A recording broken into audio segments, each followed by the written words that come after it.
We're moving on now to our friend and foe segment. We're going to revisit somebody we talked about that you did an hour draw with, and that's Barry Windham. And just to revisit what you said moments ago, you consider Barry to be one of the elite performers of all time, don't you? Yes, I most certainly do.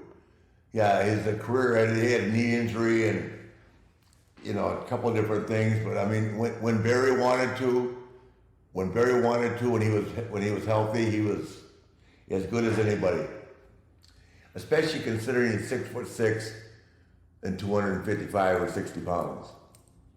Now, Barry was the son of Blackjack Mulligan, who you also worked with. What are your earliest memories of Barry? How old was he when you first met him? And he was born to be a wrestler, it seems.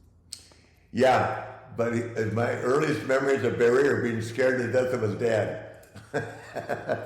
His dad was one of the toughest son of a bitches alive. I forget about Jack, and we're talking about tough guys, but man, don't leave Jack Mulligan out of that equation. And he was strict with Barry. Barry had a little nature in him, I guess Jack would say. But Mulligan and I lived next door to each other in the same neighborhood. So wow, I watched Barry grow up, and Stephanie, and their two kids, and know Julie real well, and. There was a lot. Actually, there was a neighbor who had a house between us, but we'd walk across the guy's yard to be with each other. But I'll tell you a great story about Barry. So Jack and I were out of town wrestling. I think we were in Lynchburg. I can remember driving back, and Jack and I had bought an RV, and my ex-wife Leslie and Julie were taking the kids to the beach for the weekend, and that's another story. I'll tell for another time. So we got home and the RV was gone. Barry had taken it out with his friends.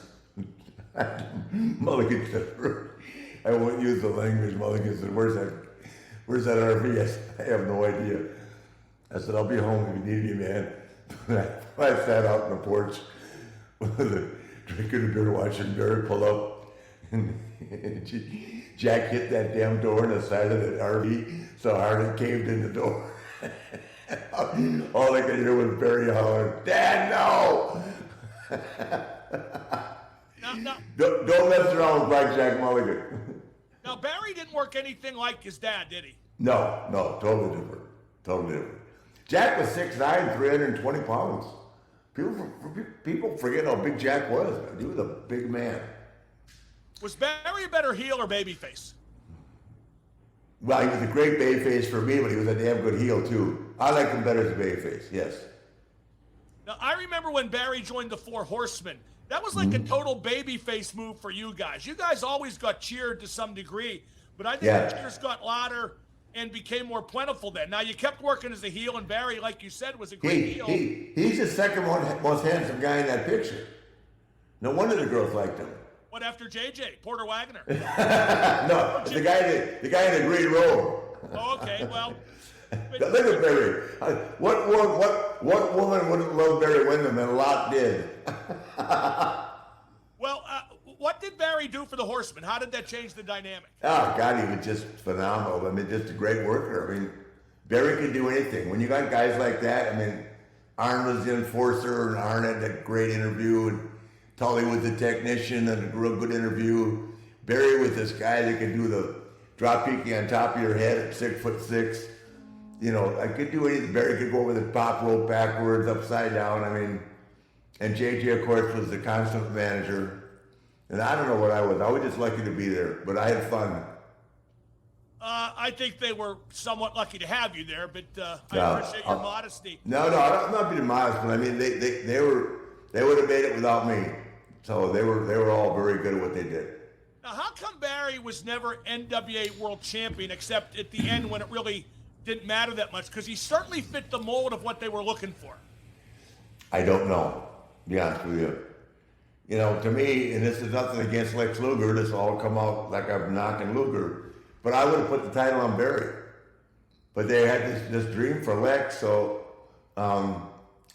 I just think that when you're in that role of being the world champion, in Lex we've talked about before, he never had the opportunity very similar to Bill Goldberg, never had the opportunity to learn. He just was put on top, which makes it no fault of theirs. But you can't just learn the business and learn how to work with everybody in all these different styles without a solid background and a lot of in-ring time behind you.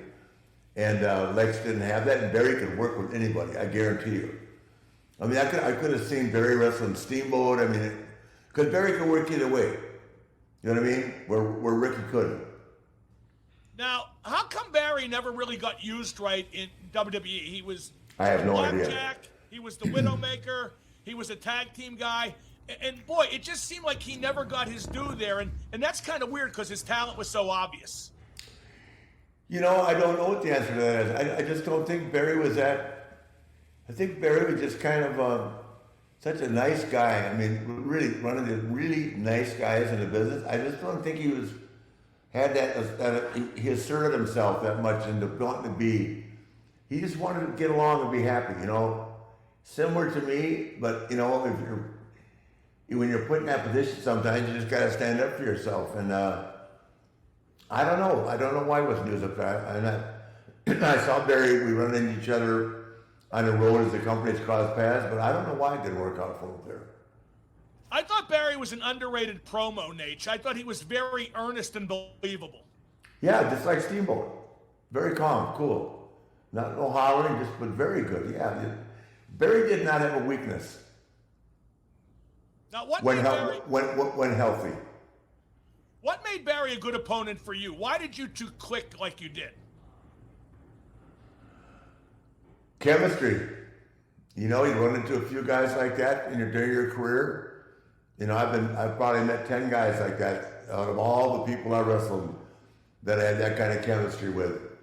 And you know it the first time you tie up, and you know the guy Barry's skills were just so fantastic, and Barry could do anything. And you know, we would go out. I've wrestled Barry, Jesus, a lot of our Broadways. When he was in the Florida territory, we did them all the time. So, as a matter of fact, the one you saw on TV, we did from the very building that the WWE was broadcasting from before they went back on the road, the old Sundome. That's where Barry and I did that live hour. Now, why do the offspring of wrestlers so often go into the profession? Because they've seen the bad as well as the good, but they all get lured into it. I think that they grow up watching it, and of course, you know, I'm sure that Jack was Barry's hero, as was his brother. Kendall. Yeah, Kendall. I'm sure his dad was his hero as well. Kendall wrestled for a while. Barry, you know, went to heights. Probably he'll be always thought of. I think is probably a better performer than his dad. But his dad had that outstanding look and a great interview. His dad had a world-class interview. Some people remember it for that. But as far as in-ring work, you know, Barry's right up there with the top guys, guaranteed. Great, Great. We're going to move on now to our foe, and it's. I mean, can you see Barry wrestling Roman Reigns right now? My God, give me a break. Same time frame. What a challenger. Now we're going to move on to talk about our foe. That would be a box office match.